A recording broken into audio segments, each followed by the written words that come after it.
Okay, Assalamualaikum warahmatullahi wabarakatuh.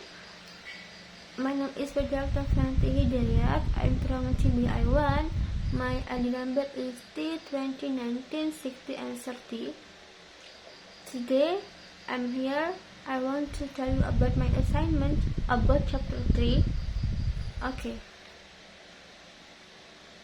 Translation equivalence is an important concept of translation theory.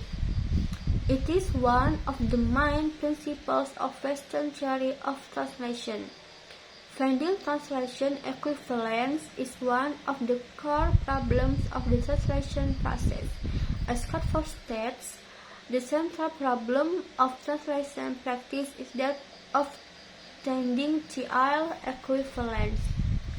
A central text of translation theory is that of defining the nature and condition of translation equivalence. Starting from the middle of the 20th century, a lot of prominent theorists who work in the field of translation theory include the concept of equivalence in their theorizing and research. The concept of equivalence was used to distinguish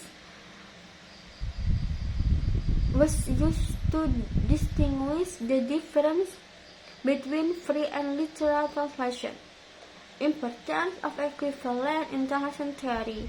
It is important to understand the meaning of the term equivalence. In English language, it may be used as a technical term which describes scientific notion. For example, the example term equivalence is used in mathematics. At the same time, term equality may be used in common sense in everyday language. In the theory of equivalence is used in general meaning because it is hard to find absolutely identical words and notions in different languages. Different languages have different phonetics, have different grammar, syntax, and vocabulary structure. That is why we can speak only about certain degree of equivalence when we make translation. So, in our case, we use term equivalence in the meaning of similarity or approximation, and it shows the level of likeness between the source and the target text. This likeness might be achieved on different levels. Translation is a form of communication, and that is the reason it is so important to establish equivalence between the source text and the target text. Neither defines translation as reproducing in the receptor language the closest natural equivalent of the source language message. First in terms of meaning and secondly in terms of style. The few are different specialists of equivalence in translation. Roman Jakobson made a valuable contribution of the development of translation theory. He introduced the concept of equivalence indifference, which had an important meaning for the further development of the translation theory.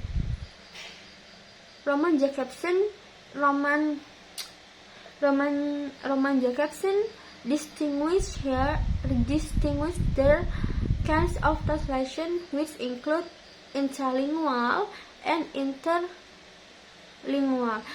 Intralingual is dealing with one language, and interlingual is dealing with two languages. Okay, and the last intersemiotic is dealing with sign system. Okay, I think enough for my explanation. Wassalamualaikum warahmatullahi wabarakatuh.